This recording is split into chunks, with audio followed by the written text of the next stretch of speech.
ಉಂಟಾಗುವಂತಹ ಅನುಕೂಲಗಳು ಪ್ರಬಂಧ ರಚನೆಯನ್ನು ನೋಡೋಣ. ಪೀಠಿಕೆ.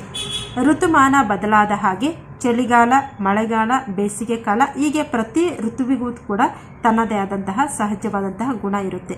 ಹಾಗೆ ಮಳೆಗಾಲ ಸಹನೂ ಮಳೆ ಪ್ರಕೃತಿ ಸಹಜ ಕ್ರಿಯೆ. ಬೇಸಿಗೆಯ ಧಗೆ ತಣಿಸಲು ಮಳೆ ದೇವರು ಕರುಣಿಸುವ ವರ. ಮಳೆ ಬಾರದೆ ಹೋದರೆ ಅನಾವೃಷ್ಟಿ, ಅದೇ ಮಳೆ ಅತಿಯಾದರೆ ಅತಿವೃಷ್ಟಿ, ಅನಾವೃಷ್ಟಿಯಿಂದ ತೊಂದರೆಗಳಾಗುವುದು. ಹೇಗೆ ಸಹಜವೋ ಅತಿವೃಷ್ಟಿಯಿಂದ ಅನಾನುಕೂಲಗಳು ಕೂಡ ಅಧಿಕವಾಗುತ್ತೆ ಅನ್ನೋದು ಪೀಠಿಕೆ. ನಾವು ನೋಡ್ಬೋದು, ಋತುಮಾನ ಬದಲಾದ ಹಾಗೆ ಚಳಿಗಾಲ, ಮಳೆಗಾಲ, ಬೇಸಿಗೆ ಕಾಲ ಹೀಗೆ ಋತುವಿಗೆ ತಕ್ಕಂತೆ ಅದರ ಗುಣ ಕೂಡ ಇರುತ್ತೆ.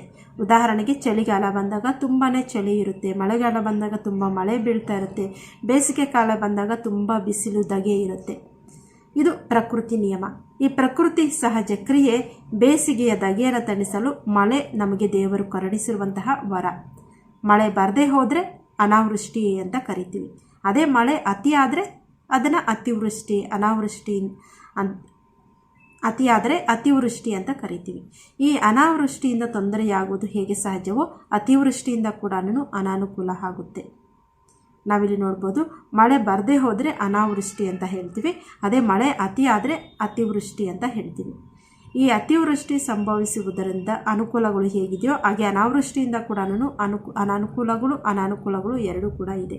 ಇನ್ನು ವಿಷಯ ವಿವರಣೆ ಅಂದರೆ, ಮೋಡದಿಂದ ಬಂದ ಮಳೆ ಭೂಮಿಯನ್ನು ತಣಿಸಿ ನಂತರ ಕೆರೆ, ಕಟ್ಟೆ, ಕಾಲುವೆ, ನದಿ ಮುಖಾಂತರ ಸಮುದ್ರವನ್ನು ಸೇರುತ್ತೆ. ಎಷ್ಟೇ ಮಳೆ ಬಂದರೂ ಹಿಡಿದಿಟ್ಟುಕೊಳ್ಳುವ ಸಾಮರ್ಥ್ಯ ಸಮುದ್ರಕ್ಕೆ ಇದೆ. ಅತಿ ಮಳೆಯಿಂದ ಅನುಕೂಲಕ್ಕಿಂತ ಅನಾನುಕೂಲಗಳೇ ಅಧಿಕ. ನಾವಿಲ್ಲಿ ವಿಷಯ ವಿವರಣೆಯಲ್ಲಿ ನೋಡ್ತಾ ಇದ್ವಿ. ಮೋಡದಿಂದ ಬಂದಂತಹ ಮಳೆ ಭೂಮಿಯನ್ನು ತಣಿಸುತ್ತೆ, ತಂಪು ಮಾಡುತ್ತೆ. ನಂತರ ಏನಾಗುತ್ತೆ, ಭೂಮಿ ತಣಿದಿದ್ದಾದಮೇಲೆ ಆ ನೀರು ಏನಾಗುತ್ತೆ, ಕೆರೆ, ಕಟ್ಟೆ, ಕಾಲುವೆ, ನದಿ ಇವುಗಳ ಮುಖಾಂತರ ಸಮುದ್ರವನ್ನು ಸೇರಿಕೊಳ್ಳುತ್ತೆ. ಎಷ್ಟೇ ಮಳೆ ಬಂದರೂ ಕೂಡ ಹಿಡಿದಿಟ್ಟುಕೊಳ್ಳುವಂತಹ ಸಾಮರ್ಥ್ಯ ಸಮುದ್ರಕ್ಕೆ ಇದೆ. ಅತಿ ಮಳೆಯಿಂದ ಅನುಕೂಲಕ್ಕಿಂತ ಅನಾನುಕೂಲಗಳೇ ಅಧಿಕ. ಅತಿಯಾದ ಮಳೆಯ ಬರುವುದರಿಂದ ನಮಗೆ ಅನುಕೂಲಗಳಿಗಿಂತ ಅನಾನುಕೂಲಗಳೇ ಅಧಿಕ ಆಗುತ್ತೆ. ನಂತರ ಗ್ರಾಮಾಂತರ ಪ್ರದೇಶಗಳಲ್ಲಿ ನಿರ್ಮಿಸಿರುವ ಮಣ್ಣಿನ ಮನೆ, ಗುಡಿಸಿಲು ಭಾರೀ ಮಳೆಗೆ ಕುಸಿದು ದನಕರುಗಳು, ಜನರ ಪ್ರಾಣ ಹಾನಿಯಾಗುತ್ತದೆ. ಗ್ರಾಮಾಂತರ ಅಂದರೆ ಹಳ್ಳಿಗಳಲ್ಲಿ, ಗ್ರಾಮೀಣ ಪ್ರದೇಶಗಳಲ್ಲಿ ನಿರ್ಮಿಸಿರುವಂತಹ ಮಣ್ಣಿನ ಮನೆಗಳೇನಾಗುತ್ತೆ, ಹಾಗೆಯೇ ಗುಡಿಸಲುಗಳು ಏನಾಗುತ್ತೆ, ಮಳೆಗೆ ಕುಸಿದು ಬೀಳ್ತವೆ. ದನಕರುಗಳು, ಜನರು ಕೂಡ ಪ್ರಾಣವನ್ನು ಕಳ್ಕೋಬೇಕಾಗುತ್ತೆ. ಮನೆ ಕುಸಿತದಿಂದ ಆರ್ಥಿಕವಾಗಿಯೂ ಕೂಡ ಹಾನಿಗೊಳಗಾಗ್ತಾರೆ ಗ್ರಾಮಾಂತರ ಪ್ರದೇಶದ ಜನರಷ್ಟೇ ಅಲ್ಲ, ನಗರ ಪ್ರದೇಶಗಳ ಜನರು ಕೂಡ. ಇನ್ನು ಅತಿವೃಷ್ಟಿಯಿಂದ ಕೆರೆ, ಕಟ್ಟೆಗಳು ತುಂಬಿ ದುರ್ಬಲವಾದ ಕಟ್ಟೆಗಳು ಒಡೆದು ಹೋಗ್ತವೆ. ಅಂದರೆ ಅತಿಯಾದ ಮಳೆ ಬರುವುದರಿಂದ ಕೂಡ ಕೆರೆ, ಕಟ್ಟೆಗಳೆಲ್ಲ ತುಂಬಿ ತುಳುಕಾಡಿ ಏನಾಗುತ್ತೆ, ಆ ಒಂದು ದುರ್ಬಲವಾದಂತಹ ಕೆರೆ, ಕಟ್ಟೆಗಳು ಕೂಡ ಒಡೆದು ಹೋಗ್ತವೆ. ಇದರಿಂದ ಸರ್ಕಾರಕ್ಕೆ ಆರ್ಥಿಕವಾಗಿ ನಷ್ಟವಾದರೆ ಜನರಿಗೆ ಒಂದು ಫಸಲಿಗಾಗುವ ನೀರು ನಷ್ಟವಾಗಿ ದವಸ ಧಾನ್ಯ ಬೆಳೆಯಲು ತೊಂದರೆಯನ್ನು ಕೂಡ ಉಂಟಾಗುತ್ತದೆ. ಅತಿಯಾದ ಮಳೆ ಬರುವುದರಿಂದ, ಅತಿವೃಷ್ಟಿಯಿಂದ ಏನಾಗುತ್ತೆ, ಸರ್ಕಾರಕ್ಕೆ ಆರ್ಥಿಕವಾಗಿ ನಷ್ಟ ಆಗುತ್ತೆ. ಹಾಗೆಯೇ ಜನರಿಗೆ ಒಂದು ಫಸಲಿಗಾಗುವ ನೀರು, ಅಂದರೆ ಈ ಒಂದು ಫಸಲನ್ನು ಬೆಳಿಬೇಕಾದ್ರೆ ಎಷ್ಟು ನೀರು ಬೇಕೋ, ಎಷ್ಟು ಮಳೆ ಬೇಕೋ ಅಷ್ಟು ಬಂದರೆ ಮಾತ್ರ ಅನುಕೂಲ. ಅದಕ್ಕೂ ಮೀರಿ ಮಳೆ ಬಂದಾಗ ಅದರಿಂದ ದವಸ ಧಾನ್ಯಗಳು ಕೂಡ ಹಾಳಾಗ್ತವೆ, ಆ ಬೆಳೆಗಳಿಗೂ ಕೂಡ ತೊಂದರೆ ಉಂಟಾಗುತ್ತೆ. ಅತಿಯಾದ ಮಳೆಯಿಂದ ರಸ್ತೆಗಳು ಕೂಡ ಹಾಳಾಗ್ತವೆ. ಭೂಮಿಯ ಮೇಲಿನ ಮಣ್ಣು ಕೊಚ್ಚಿ ಹೋಗಿ ಅತಿಯಾದ ಮಳೆಯಿಂದ ಏನಾಗುತ್ತೆ, ರಸ್ತೆಗಳು ಯಾವ ರೀತಿ ಹಾಳಾಗ್ತವೆ ಅಂದರೆ ಭೂಮಿಯ ಮೇಲಿರ್ತಕ್ಕಂತಹ ಮಣ್ಣೆಲ್ಲ ಕೊಚ್ಚಿ ಹೋಗಿ ಸತ್ವಹೀನವಾಗುತ್ತೆ. ರೈತರಿಗೂ ಕೂಡ ಅನಾನುಕೂಲವನ್ನು ತಂದೊಡ್ಡುತ್ತೆ. ಅಷ್ಟೇ ಅಲ್ಲ, ಜಲಾವೃತವಾದ ಪ್ರದೇಶದಲ್ಲಿ ಜಲಾವೃತ ಅಂದರೆ ನೀರು ತುಂಬಿಕೊಂಡಂತಹ ಪ್ರದೇಶಗಳಲ್ಲಿ ರಸ್ತೆ, ರೈಲು ಇವೆಲ್ಲ ಸಂಚಾರ ಮಾಡೋದಕ್ಕೂ ಕೂಡ ತೊಂದರೆ ಉಂಟಾಗುತ್ತೆ. ಜನರು ವಸತಿಹೀನರಾಗುತ್ತಾರೆ. ಅಂದರೆ ಅವರಿಗೆ ವಾಸ ಮಾಡೋದಕ್ಕೆ ಮನೆಗಳು ಕುಸಿದು ಬೀಳೋದ್ರಿಂದ ಅಥವಾ ಮನೆಗಳಿಗೆ ಹಾನಿಯಾಗೋದ್ರಿಂದ ವಸತಿಹೀನರಾಗುತ್ತಾರೆ, ಮನೆಗಳಿಲ್ಲದವರಾಗ್ತಾರೆ. ತಾವು ರಕ್ಷಣೆ ಪಡ್ಕೊಳ್ಳೋಕ್ಕೆ ಏನು ನಿರ್ಮಾಣ ಮಾಡ್ಕೊಂಡಿರ್ತಾರೆ ಆ ಮನೆಗಳನ್ನೇ ಅವರು ಕಳ್ಕೋಬೇಕಾಗುತ್ತೆ. ಅದಷ್ಟೇ ಅಲ್ಲ, ತಾವು ಬೆಳೆದಂತಹ ಆಹಾರ ಧಾನ್ಯಗಳು ಕೂಡ ಕೊಚ್ಚಿ ಹೋಗ್ತವೆ ಮಳೆಯಲ್ಲಿ. ಆಹಾರವಿಲ್ಲದೆ ಪ್ರಬಂಧ ರಚನೆ. ಕ್ರೀಡೆಗಳು. ಕ್ರೀಡೆಗಳ ಬಗ್ಗೆ ಪೀಠಿಕೆ. ಮನುಷ್ಯನ ಪೂರ್ಣ ವ್ಯಕ್ತಿತ್ವವನ್ನು ರೂಪಿಸುವುದೇ ಶಿಕ್ಷಣದ ಗುರಿಯಾಗಿದೆ. ಶಿಕ್ಷಣ ಅಂದ ತಕ್ಷಣ ನಮಗೆ ಏನು ಅದರಿಂದ ನಾವು ಕಲಿತೀವಿ ಅಂದರೆ ನಮ್ಮ ಜೀವನವನ್ನು, ನಮ್ಮ ವ್ಯಕ್ತಿತ್ವವನ್ನು ರೂಪಿಸುವುದೇ ಶಿಕ್ಷಣದ ಪ್ರಮುಖ ಗುರಿ. ಆಟ ಪಾಠ ಕ್ರೀಡೆಗಳು ನಮ್ಮ ಜೀವನದಲ್ಲಿ ಎಲ್ಲ ರಂಗಗಳಲ್ಲೂ ಪ್ರಭಾವ ಬೀರುತ್ತವೆ. ವ್ಯಕ್ತಿಯು ಆರೋಗ್ಯವಂತನಾಗಿ ಇರಬೇಕಾದ್ರೆ ಅವನಿಗೆ ವ್ಯಾಯಾಮದ ಅವಶ್ಯಕತೆ ಇದೆ. ಕ್ರೀಡೆಗಳಿಂದ ಇಂತಹ ವ್ಯಾಯಾಮ ಸಹಜವಾಗಿಯೇ ಸಿಗುತ್ತದೆ.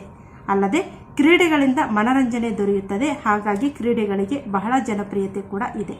ಕ್ರೀಡೆಗಳಿಂದ ನಮಗೆ ಯಾವ ರೀತಿಯಾಗಿ ವ್ಯಾಯಾಮ ಸಿಗುತ್ತೆ, ಹಾಗೆಯೇ ಕ್ರೀಡೆಗಳಿಂದ ನಮಗೆ ಮನರಂಜನೆ ಕೂಡ ಸಿಗುತ್ತೆ. ಆ ಕಾರಣಕ್ಕೆ ಕ್ರೀಡೆಗಳು ತುಂಬಾ ಜನಪ್ರಿಯತೆಯನ್ನು ಪಡ್ಕೊಂಡಿವೆ. ಇನ್ನು ವಿಷಯ ವಿವರಣೆ. ಅ sound mind in a sound body ಅಂದರೆ ಸದೃಢವಾದ ದೇಹದಲ್ಲಿ ಸದೃಢವಾದ ಮನಸ್ಸನ್ನು ನಿರ್ಮಿಸುವುದೇ ಕ್ರೀಡೆಯಾಗಿದೆ. ಗಮನಿಸಿ, ಇಲ್ಲಿ ಸದೃಢವಾದಂತಹ ದೇಹದಲ್ಲಿ ಸದೃಢವಾದಂತಹ ಮನಸ್ಸನ್ನು ನಿರ್ಮಿಸುವುದು ಈ ಕ್ರೀಡೆ ಆಗಿದೆ. ಕ್ರೀಡೆಗಳಲ್ಲಿ ಒಳಾಂಗಣ ಕ್ರೀಡೆಗಳು ಹಾಗೂ ಹೊರಾಂಗಣ ಕ್ರೀಡೆಗಳು ಎಂದು ಎರಡು ಪ್ರಕಾರಗಳು ಇವೆ. ಕ್ರೀಡೆಗಳಲ್ಲಿ ನಾವು ಒಳಾಂಗಣ ಕ್ರೀಡೆಗಳು ಎಂದರೆ ಕಟ್ಟಡದ ಒಳಗೆ ಅಂದರೆ ನಮ್ಮ ಮನೆಯ ಒಳಗೆ ಅಥವಾ ಕಟ್ಟಡದ ಒಳಗೆ ಆಡುವಂತಹ ಆಟಗಳು. ಉದಾಹರಣೆಗೆ ಕೇರಂ, ಚೆಸ್, ಟೇಬಲ್ ಟೆನ್ನಿಸ್ ಮೊದಲಾದವುಗಳನ್ನು ನಾವು ಒಳಾಂಗಣ ಕ್ರೀಡೆಗಳು ಅಂತ ಹೇಳ್ತೀವಿ. ಇನ್ನು ಹೊರಾಂಗಣ ಕ್ರೀಡೆಗಳು ಅಂದರೆ ಮೈದಾನದಲ್ಲಿ ಆಡುವಂತಹ ಆಟಗಳು. ಉದಾಹರಣೆಗೆ ಫುಟ್ಬಾಲ್, ಖೋ-ಖೋ, ಕಬಡ್ಡಿ ಮೊದಲಾದವು ಹೊರಾಂಗಣ ಕ್ರೀಡೆಗಳಾಗಿವೆ. ಇನ್ನು ಕೆಲವು ಆಟಗಳು ದೈಹಿಕ ಶ್ರಮದ ಆಟಗಳಾದರೆ ಇನ್ನೂ ಕೆಲವು ಆಟಗಳು ಬುದ್ಧಿಶಕ್ತಿಯ ಆಟಗಳಾಗಿವೆ. ಅಂತಹ ಆಟಗಳು ಯಾವ್ಯಾವು ಅಂತ ನಾವಿಲ್ಲಿ ನೋಡಿದ್ವಿ. ಬುದ್ಧಿಶಕ್ತಿಯ ಆಟಗಳು ಅಂದಾಗ ಚೆಸ್ ಇರ್ಬೋದು ಅಥವಾ ಕೇರಂ ಇರ್ಬೋದು, ಇಂಥವೆಲ್ಲ ಕೂಡ ಬುದ್ಧಿಶಕ್ತಿಗೆ ಸಂಬಂಧಪಟ್ಟಿದ್ದು. ಇನ್ನು ದೈಹಿಕವಾಗಿ ಯಾವ್ಯಾವು ಅಂದರೆ ಹೊರಾಂಗಣ ಆಟಗಳು ಆಗಿರ್ತವೆ. ಯಾವ್ಯಾವು ಫುಟ್ಬಾಲ್, ಖೋ-ಖೋ, ಕಬಡ್ಡಿ ಮೊದಲಾದಂತಹವುಗಳು ಅಂತ. ಇನ್ನು ಕ್ರೀಡೆಗಳಿಂದ ಆಗುವಂತಹ ಪ್ರಯೋಜನಗಳು ಏನು ಅಂದರೆ ಕ್ರೀಡೆಗಳಿಂದ ನಮಗೆ ಅನೇಕ ರೀತಿಯ ಪ್ರಯೋಜನಗಳು ಆಗ್ತವೆ. ಅವುಗಳಲ್ಲಿ ಪ್ರಮುಖವಾದವುಗಳನ್ನು ನಾವು ಈ ಕೆಳಗಿನಂತೆ ಪಟ್ಟಿ ಮಾಡಬಹುದಾಗಿದೆ. ಕ್ರೀಡೆಗಳಿಂದ ವ್ಯಕ್ತಿಯ ಶಾರೀರಿಕ ಮತ್ತು ಮಾನಸಿಕ ಬೆಳವಣಿಗೆ ಕೂಡ ಆಗುತ್ತೆ. ಕ್ರೀಡೆಗಳಿಂದ ವ್ಯಕ್ತಿಯ ಒಂದು ಶರೀರ ಬೆಳವಣಿಗೆ ಆಗುತ್ತೆ, ಜೊತೆಗೆ ಅವನ ಮಾನಸಿಕ ಬೆಳವಣಿಗೆ ಕೂಡ ಆಗುತ್ತದೆ. ಇನ್ನು ಮನಸ್ಸಿಗೆ ನೆಮ್ಮದಿ ಮತ್ತು ಮನರಂಜನೆಯನ್ನು ನೀಡುತ್ತವೆ ಈ ಕ್ರೀಡೆಗಳು. ಸದೃಢವಾದ ದೇಹದಲ್ಲಿ ಸದೃಢವಾದ ಮನಸ್ಸನ್ನು ನಿರ್ಮಿಸುತ್ತವೆ ಈ ಕ್ರೀಡೆಗಳು. ಆಟದ ಮೈದಾನದಲ್ಲಿ ಸ್ನೇಹಪರ ಭಾವನೆ ಹಾಗೂ ಸಹಕಾರಿ ಮನೋಭಾವವನ್ನು ಕೂಡ ಈ ಕ್ರೀಡೆಗಳು ಬೆಳೆಸ್ತವೆ.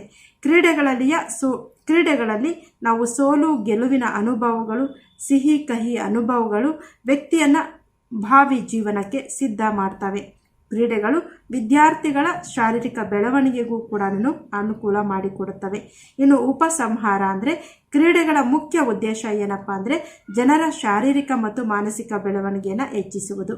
ಆ ಕಾರಣಕ್ಕೆ ಕ್ರೀಡೆಗಳು ಆರೋಗ್ಯ, ಬುದ್ಧಿಶಕ್ತಿ, ಶಿಸ್ತು, ಸಹಬಾಳ್ವೆ, ಸಹಕಾರ ಮೊದಲಾದಂತಹ ಗುಣಗಳನ್ನು ಕೂಡ ಬೆಳೆಸ್ತವೆ. ಆದ್ದರಿಂದ ಎಲ್ಲ ಮಕ್ಕಳು ಕ್ರೀಡೆಗಳಲ್ಲಿ ಸಕ್ರಿಯವಾಗಿ ಪಾಲ್ಗೊಳ್ಳಬೇಕು. ಪ್ರತಿಭಾವಂತ ಆಟಗಾರರಿಗೆ ಪ್ರೋತ್ಸಾಹ ಕೂಡ ಲಭಿಸಬೇಕು. ಕ್ರೀಡಾ ಸ್ಫೂರ್ತಿಯನ್ನು ಹೊಂದಿದ ಮನುಷ್ಯ ತುಂಬ ಉತ್ತಮವಾಗಿ ಜೀವನವನ್ನು ಸಾಗಿಸಬಲ್ಲ. ಪ್ರತಿಯೊಬ್ಬರೂ ಕೂಡ ಯಾವುದಾದರೊಂದು ಕ್ರೀಡೆಯಲ್ಲಿ ಆಸಕ್ತಿಯನ್ನು ಬೆಳೆಸಿಕೊಳ್ಳಬೇಕು ಎಂಬುದು ನನ್ನ ಅಭಿಪ್ರಾಯವಾಗಿದೆ ಎಂಬುದಾಗಿ ಕ್ರೀಡೆಗಳ ಬಗ್ಗೆ ನೀವು ಪ್ರಬಂಧ ರಚನೆಯನ್ನು ಬರೀಬೇಕಾಗುತ್ತೆ ಪ್ರೌಢಶಾಲಾ ವಿದ್ಯಾರ್ಥಿಗಳು. ಇನ್ನೊಮ್ಮೆ ನೋಡ್ಕೊಳ್ಳಿ, ಪೀಠಿಕೆ ಅಂದಾಗ ನಾವು ಕ್ರೀಡೆಗಳಿಂದ ನಮಗೆ ಏನೇನೆಲ್ಲ ಒಂದು ಅನುಕೂಲಗಳಿವೆ ಅದರ ಒಂದು ಮಹತ್ವವನ್ನು, ಅರ್ಥವನ್ನು ಕುರಿತಂತೆ ನಾವಿಲ್ಲಿ ಬರೀತಾ ಇದ್ವಿ. ಮನುಷ್ಯನ ಪೂರ್ಣ ವ್ಯಕ್ತಿತ್ವವನ್ನು ರೂಪಿಸುತ್ತೆ. ಹಾಗೆಯೇ ಈ ಕ್ರೀಡೆಗಳು ನಮ್ಮ ಜೀವನದ ಎಲ್ಲ ರಂಗಗಳಲ್ಲಿಯೂ ಕೂಡ ಪ್ರಭಾವವನ್ನು ಬೀರ್ತವೆ. ಆರೋಗ್ಯವಂತನಾಗಿ ಇರಬೇಕಾದ್ರೆ ಈ ದೇಹಕ್ಕೆ ವ್ಯಾಯಾಮ ಅವಶ್ಯಕತೆ ಇದೆ. ಕ್ರೀಡೆಗಳಿಂದ ಇಂತಹ ವ್ಯಾಯಾಮ ನಮಗೆ ಸಹಜವಾಗಿ ಸಿಗುತ್ತೆ. ಅದರ ಜೊತೆಗೆ ಮನರಂಜನೆ ಕೂಡ ಸಿಗುತ್ತೆ. ಆದರೆ ಈಗಿನ ಕಾಲದಲ್ಲಂತೂ ಈ ಕ್ರೀಡೆಗಳಿಗೆ ಬಹಳ ಜನಪ್ರಿಯತೆ ಕೂಡ ಇದೆ ಅನ್ನೋದನ್ನು ತಿಳಿಸಿದ್ದೀವಿ. ಆನಂತರ ವಿಷಯ ನಿರೂಪಣೆಯಲ್ಲಿ ಸದೃಢವಾದ ಮನಸ್ಸಿನಲ್ಲಿ, ಸದೃಢವಾದ ದೇಹದಲ್ಲಿ ಸದೃಢವಾದ ಮನಸ್ಸು ನಿರ್ಮಾಣ ಆಗುತ್ತೆ ಅನ್ನೋದನ್ನು ನಾವು ತಿಳಿಬಹುದು. ಯಾವುದರಿಂದ? ಕ್ರೀಡೆಗಳಿಂದ. ಈ ಕ್ರೀಡೆಗಳಲ್ಲಿ ನಾವು ಎರಡು ವಿಧಗಳನ್ನು ನೋಡ್ತೀವಿ. ಅದೇನೇ ಒಳಾಂಗಣ ಕ್ರೀಡೆಗಳು ಮತ್ತು ಹೊರಾಂಗಣ ಕ್ರೀಡೆಗಳು. ಹಾಗಾದರೆ ಈ ಒಳಾಂಗಣ ಕ್ರೀಡೆಗಳು ಯಾವ್ಯಾವು ಅಂದರೆ ಕೇರಮ್, ಚೆಸ್, ಟೇಬಲ್ ಟೆನ್ನಿಸ್ ಮೊದಲಾದಂತಹವು. ಹಾಗೆಯೇ ಈ ಹೊರಾಂಗಣ ಕ್ರೀಡೆಗಳು ಯಾವ್ಯಾವು ಅಂದರೆ ಇವು ಮೈದಾನದಲ್ಲಿ ಆಡುವಂತಹ ಆಟಗಳು ಫುಟ್ಬಾಲ್, ಖೋಖೋ, ಕಬಡ್ಡಿ, ಕ್ರಿಕೆಟ್ ಮೊದಲಾದಂತಹ ಆಟಗಳಾಗಿವೆ. ಇನ್ನು ದೈಹಿಕ ಶ್ರಮದ ಆಟಗಳಾದರೆ ಇನ್ನೂ ಕೆಲವು ಆಟಗಳು ಬುದ್ಧಿಶಕ್ತಿ ಆಟಗಳು ಕೂಡ ಇದ್ದಾವೆ. ಇನ್ನು ಕ್ರೀಡೆಗಳಿಂದ ಆಗುವಂತಹ ಪ್ರಯೋಜನಗಳು ಏನು ಅಂದಾಗ ಕ್ರೀಡೆಗಳಿಂದ ವ್ಯಕ್ತಿಯ ದೇಹ ಮತ್ತು ಮನಸ್ಸು ಬೆಳವಣಿಗೆಯಾಗುತ್ತೆ, ಮನಸ್ಸಿಗೆ ನೆಮ್ಮದಿ ಮತ್ತು ಮನರಂಜನೆ ಸಿಗುತ್ತೆ, ಸದೃಢವಾದ ದೇಹದಲ್ಲಿ ಸದೃಢವಾದ ಮನಸ್ಸನ್ನು ನಿರ್ಮಾಣ ಮಾಡುತ್ತೆ. ಅದಷ್ಟೇ ಅಲ್ಲ, ಕ್ರೀಡೆಗಳು ನಮ್ಮ ಮುಂದಿನ ಜೀವನಕ್ಕೆ ಅಂದರೆ ಭಾವಿ ಜೀವನಕ್ಕೆ ಕೂಡ ಸಿದ್ಧಗೊಳಿಸ್ತವೆ. ಕ್ರೀಡೆಗಳು ವಿದ್ಯಾರ್ಥಿಗಳ ಶರೀರ ಬೆಳವಣಿಗೆಗೂ ಮತ್ತು ಮಾನಸಿಕ ಬೆಳವಣಿಗೆಗೂ ಕೂಡ ಸಹಾಯಕವಾಗುತ್ತವೆ, ಅನುಕೂಲ ಮಾಡಿಕೊಡುತ್ತವೆ ಎನ್ನುವಂತಹದ್ದು. ಇನ್ನು ಉಪಸಂಹಾರದಲ್ಲಿ ಕ್ರೀಡೆಗಳ ಮುಖ್ಯ ಉದ್ದೇಶ ಏನಂದರೆ ಜನರ ಶಾರೀರಿಕ ಮತ್ತು ಮಾನಸಿಕ ಬೆಳವಣಿಗೆಯನ್ನು ಹೆಚ್ಚಿಸುತ್ತೆ. ಹಾಗೆಯೇ ಆರೋಗ್ಯ, ಬುದ್ಧಿಶಕ್ತಿ, ಶಿಸ್ತು, ಸಹಬಾಳ್ವೆ, ಸಹಕಾರ ಮೊದಲಾದ ಗುಣಗಳನ್ನು ಬೆಳೆಸುತ್ತೆ. ಎಲ್ಲ ಮಕ್ಕಳು ಕೂಡ ಕಡ್ಡಾಯವಾಗಿ ಈ ಒಂದು ಕ್ರೀಡೆಗಳಲ್ಲಿ ಸಕ್ರಿಯವಾಗಿ ಪಾಲ್ಗೊಳ್ಳಬೇಕು. ಹಾಗೆಯೇ ಪ್ರತಿಭಾವಂತ ಆಟಗಾರರು ಏನಿದ್ದಾರೆ ಅವರಿಗೆ ಪ್ರೋತ್ಸಾಹ ಕೂಡ ಲಭಿಸಬೇಕು. ಕ್ರೀಡಾ ಸ್ಫೂರ್ತಿ ಹೊಂದಿದ ಮನುಷ್ಯ ತುಂಬ ಉತ್ತಮವಾಗಿ ಜೀವನವನ್ನು ಸಾಗಿಸುವುದಕ್ಕೆ ಸಾಧ್ಯ ಆಗುತ್ತೆ. ಪ್ರತಿಯೊಬ್ಬರೂ ಕೂಡ ಯಾವುದಾದರೂ ಒಂದು ಕ್ರೀಡೆಯಲ್ಲಿ ಆಸಕ್ತಿಯನ್ನು ಬೆಳೆಸಿಕೊಳ್ಳಬೇಕು ಎಂಬುದಾಗಿ ನಾವಿಲ್ಲಿ ಉಪಸಂಹಾರದಲ್ಲಿ ತೋರಿಸಿಕೊಟ್ಟಿದ್ದೀವಿ.